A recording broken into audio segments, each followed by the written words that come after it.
అందరికీ నమస్కారం.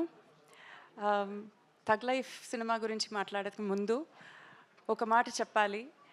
ఆహ్, ఒక మంచి సినిమా వస్తే దాన్ని ప్రమోట్ చేయడానికి తెలుగు వాళ్ళ గెలవడానికి వేరే ఎవరు లేరు. మీరు ఇచ్చిన ఆ ప్రేమకి నేను నమస్కారం చెప్తున్నాను మొదలటి. సారీ, నా తెలుగు కొంచెం ఓకేనే, ప్లీజ్ అడ్జస్ట్ చేసుకోండి. నేను ట్రై చేస్తాను.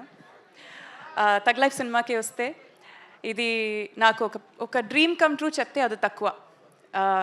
మణిరత్నం గారితో వర్క్ చేయడం, కమల్ హాసన్ గారితో వర్క్ చేయడం, ఒక ఏఆర్ రెహమాన్ మ్యూజికల్లో వర్క్ చేయడం, and also Trisha, Simbu, Ashok, Tanikella Bharani sir, Nassar sir, ఇంకా చాలామంది ఉన్నారు.